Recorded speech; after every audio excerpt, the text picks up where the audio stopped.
Today, we're going to show you how to program your universal garage door opener on your Chevrolet. So to begin, I'm going to enter the pairing reset mode by pressing down on the two outer buttons for 20 seconds or until the light begins to flash. Now hold down the button you wish to program on your Chevrolet and along with the open-close button on your garage door remote.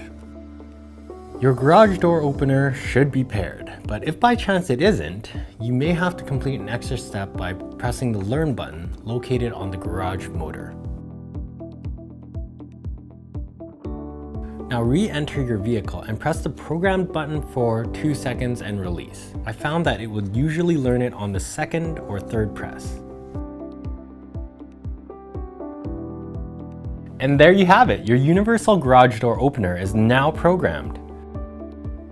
Thank you for watching this video, and don't forget to subscribe for more news, demos, and tutorials on all Chevrolet products.